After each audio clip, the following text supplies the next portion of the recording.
So there will not be any reversal. The Ministry of Education is done its diligent work. This came to FEC, the Federal Executive Council. I was part of FEC at that time, led by our chairman, President Bola Ahmed Tinubu. The Ministry of Education gave full briefing on this, and we have FEC approval. So there will not be any reversal to the decisions that have been taken.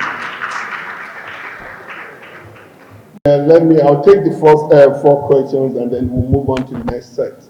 Let me begin by profusely thanking the President Bola Ahmed Tinubu, for the huge honor and privilege that he has given me to come with Honorable Mr. Suwaibat Ahmed to superintend the new ministry, the Ministry of Education. If you all know, the President Bola Ahmed Tinubu campaigned all across the country, and he told Nigerians, I will be honest with you. When I become president, I'll take the difficult decisions. Now, 16 months after President Bola Ahmed Tinubu is the president of the country, he's meeting a lot of his campaign promises. More importantly, the promise that the president gave to Nigerians, that I will be honest with you, I will take difficult decisions so that we can put our country on the path of sustainability. Decades from now, a younger generation will look back and say a big thank you to us. This is what this president is doing. We have to be ready, and we should, as Nigerians, take short-term pain for the long-term good. This is where we need to be as a country. President Bola Ahmed Tinubu has taken difficult decisions that other leaders that have come before him shied away from. And that's why when we came in as a government, we have a lot of issues that we inherited. But the president has said multiple times, do not pity me. I asked for this job.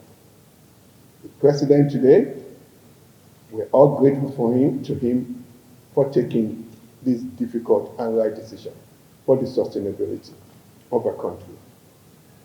President Bola Ahmed Tinubu has also mandated us ministers that whatever decision we make in terms of policy, execution, it has to be sustainable. He does not want patchwork. He doesn't want palliative policies and implementation. I know Nigerians, things are hard, but please bear with this president.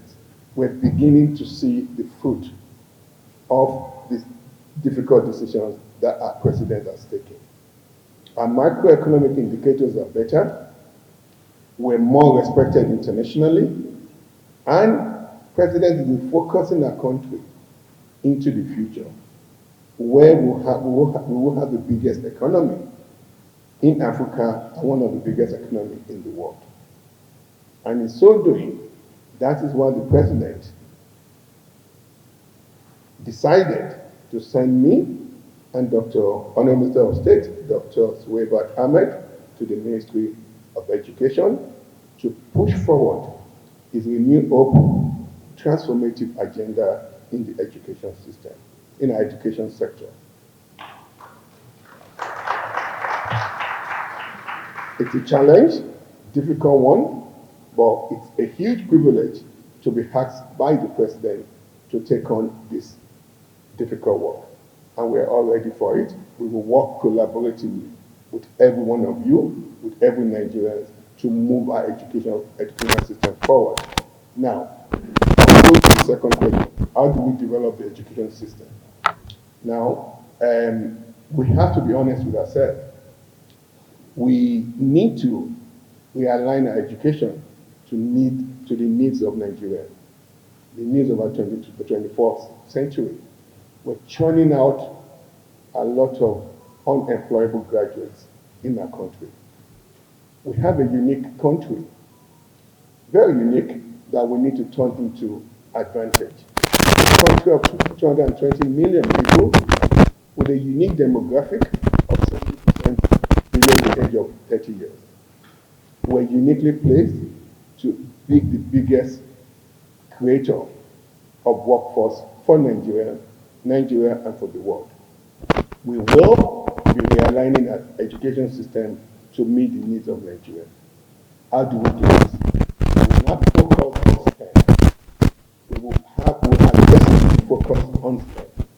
Science, technology, engineering, and the second M, medical sciences.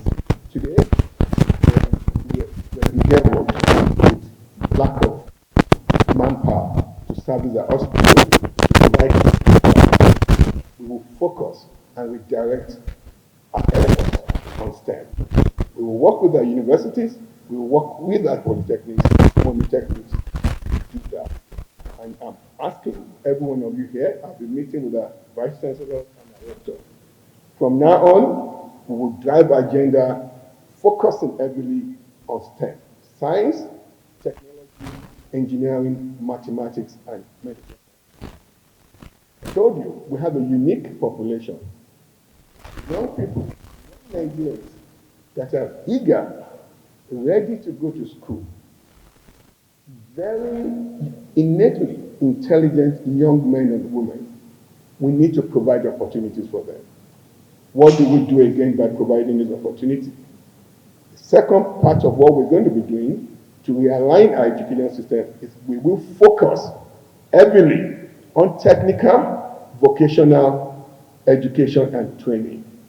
We will use our federal technical colleges, national entrepreneurial institutions to develop, create opportunities for our young citizens and young men and women, give them lifelong skills to be useful to themselves, useful to their community, and useful to our nation. And again, help build the world. How do we do this? It won't just be by word of mouth. We will use what I've coined reverse civic parallel. This is what does success in a technical and vocational education and training will mean from now and going into the future. We will heavily focus on practical training. 80% of the education will be on practical training, and 20% will be on a theoretical classroom based. We will engage private sector artisans, where we will incentivize them to take this as students, train them competently in this vocational training. We will introduce stipend for these students, incentivize them to go get this lifelong training so that they can begin to unleash their innate ability to develop our country. We'll also incentivize the trainers. That will be providing the practical education. We would ensure that our technical colleges and these entrepreneurial institutions have adequate infrastructure, equipment, workshop. We will invest heavily on those areas. And as we do this, we'll also partner with the private sector to ensure that jobs are available for these young men and women. We will help them create recruitment center. We will work with our procurement bureau to ensure that our contractors, government contractors, are now requiring to people that we use at those sites to have national technical certification, so that we can create pathway for employment for people we are training. We will train them very well, give them the competence that they need so that they can be beneficial to themselves and to our country. And more importantly, I know we have about 34 or 37 trade and entrepreneurial subjects. The president has been so decisive in moving our energy base from fuel to clean energy. We will introduce CNG, compressed natural gas technical education, where we will start training people to do the retrofitting, the conversion of our cars, of our truck to CNG. We will work with the CNG providers to help train these young men and women. We also start a new training program, renewable energy. We all have solar system in our homes. We need people that will install those solar systems and also maintain them. people shouted that we're hungry, we don't have food. We would go, or we also introduce mechanized farming training for our citizens so that we can begin to give them lifelong skills on how to do mechanized farming. This will now be embedded as part of our technical vocational educational training. As we move into the future as well, all our universities, specialized university of agriculture, will now be mandated to have their own mechanized farming where they can train their students. We will provide resources, funding for our universities of agriculture to have their own mechanized farming. We will help them work with sub-national governments to help them get land, arable land, that they can start planting cash crops, other crops, so that we can begin to also use our education system to supplement food agriculture, food security. All universities of agriculture, all universities that have Department of Agriculture would also be mandated to have their own farming so that they can begin to train people on practical skills. We just don't want people being given HND in agri-economics, BSc and agri without practical training. We will focus on practical training, equip our graduates, equip our citizens with the kind of knowledge that will make them be productive. I'll stop there and I'll take on what we have to do at the basic education about this year, about 18 years mandatory to get to the university. I think part of the issues that led to that was the way our national policy on education was designed. You have the pre-primary education, which is 0 to 4 years, and you have the basic education, 5 to 15 years. And then you have the post-basic education, which is 3 years of SSS. But then, that adds up to, by the time you're finishing your post-basic education, the SSS, to get to university, you would have been 18 years old. But then, there's something called special needs. Special needs education. We know people that have disability, hearing impairment, visual impairment, but then, part of that special needs also are highly talented and gifted students. We need to create opportunity for them. We have to let them excel.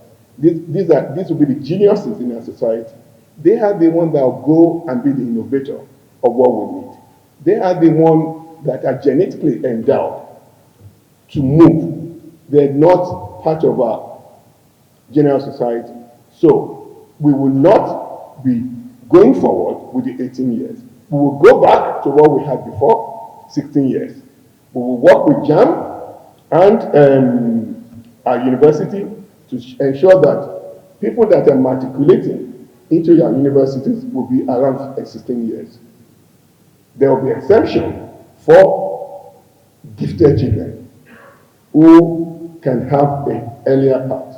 But the 18-year for going to the university is not part of the education policy again. Now, the out-of-school children that you asked for. This is the big elephant in the room.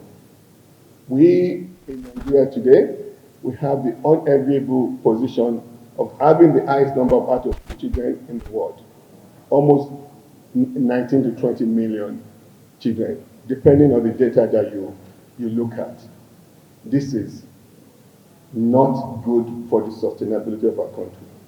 President Bola Ahmed Tinubu is very concerned about this, and this is one of the priority areas that we will be working with. The ministry has already developed the Education for Renewal agenda, the work plan, the 2024 work plan on how we will tackle our out-of-school children. We've created a benchmark and how we will go about it.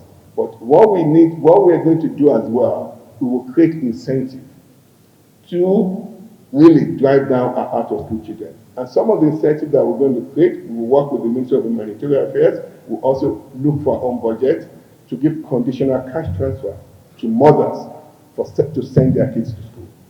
We will have a grading system, the way we will use a lot of technology here. If a child achieves 100% at the enrollment rate every month. We would pay, first of the following month, we'll pay them certain amount of money. If the enrollment rate is between 80 to 90%, 80 to 99%, we'll pay them a certain amount of money. We'll do it in such a sliding scale. 60 to 79% we'll pay them. So we will use conditional cash transfer to incentivize a mother to get their kids to school. We'll also layer this up with our school nutrition program. We will feed one meal if we're able to do 2 meals for these students when they go to school. We will provide this incentive because we need, at this age, we need to adequately nourish the children for better brain development and for the future to help develop our human capital, human capacity. So that's what we're going to be doing. Out of school children, it's a huge problem that the president really takes very seriously. And he has mandated us on what we have to do. And luckily, I give credit to the folks here at the Ministry of Education. We have a blueprint on how we're going to work, and we have KPIs that are already developed on target that we need to meet. So now that's that. The new curriculum, NTA on new curriculum that were introduced, the National Education and Research Development Council has developed a new post-basic curriculum, which is being implemented, and I know they're working on the basic education curriculum. I know work is ongoing on the post-basic curriculum. We will look at it and make sure that this curriculum reflects the need of our time. And one more important thing that we will be focusing on, we'll be focusing on civic education. We will review our curriculum and see where civic education is. We created the linking of our young men and women to the country. When a lot of us were growing up, we were taught patriotism, things that matter in the country. They taught us hard work, they taught us moral value, ethics, education. We will ensure, we will also put a lot of emphasis now on civic education, where we will educate at the post-basic education level, basic education level to the post-basic education level. Civic education, where we will train our children patriotism, what it means to be a Nigerian. We want this negativity that our citizens have about the country to stop. You go to other developed countries in the world, you ask them about their country, they feel their country is the best in the world. That is how we want Nigerians to feel. And I know, and I'm talking to the nation, I know the psyche have been battered by leadership. But now we have renewed hope. President Bola Ahmed Tinubu is true to the cause. He's truthful to Nigeria, and we have a leadership now that will take us to promised land. And we're already seeing the benefits. So, Nigerians, please trust this president. We are on the right path. The tunnel, there's light at the end of the tunnel, and the tunnel is very short. We're going to get there very quickly. The base is solid. Now, on the Nnamdi Azikiwe University, yes. University, our education system breeds our value, it breeds our freedom, and it sets us for the future. We want freedom in our universities, in our polytechnics.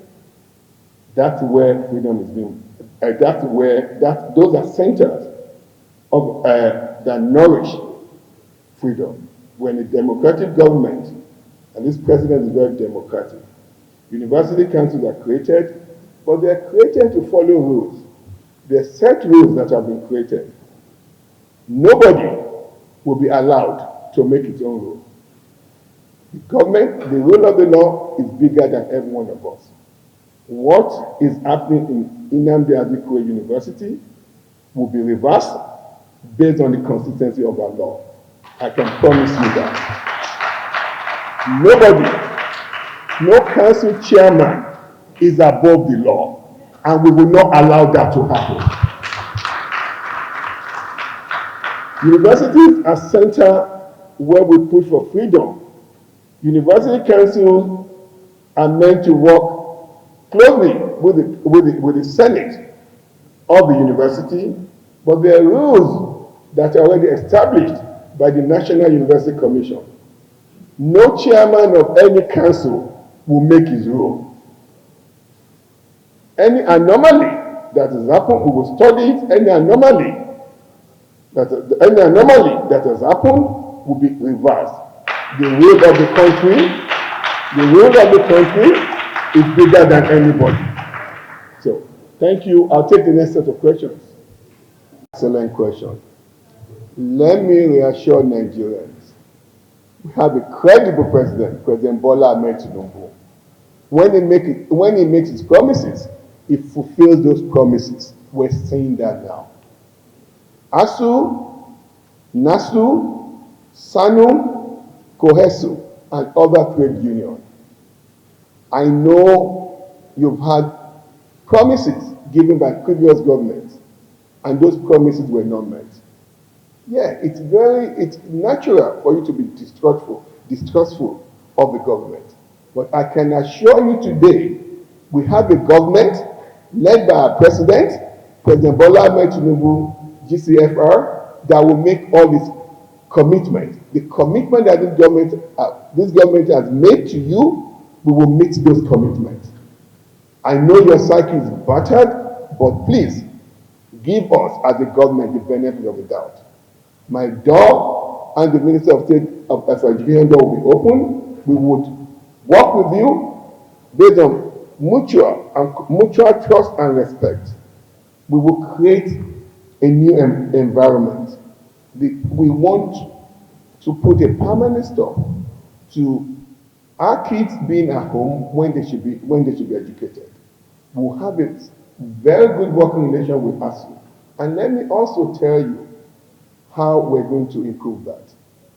We will support robust research in our university, in our tertiary institution.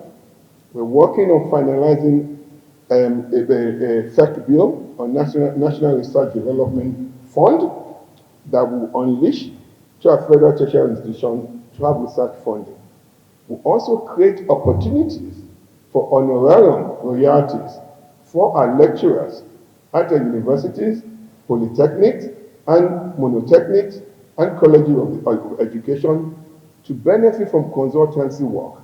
We are going to be mandating several other parastatals in the Ministry of Education to engage our lecturers in their consultancy work because these are experts, field of experts in engineering, medicine, technology, social sciences to do this work. We have to create opportunity for them. So ASUP, COESU, SANU, NASU, it's a new day. We will work collaboratively with you.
Once again, you're all welcome to Philanthropy Education. Minister of State for Education, Dr. Suwaiba Said Ahmad, Nasir Sanubazu, Emwenahai, FME directors, heads of with gentlemen of the press, after which we'll comment. Thank you. Appreciate the Honorable Minister. Please, may we be seated.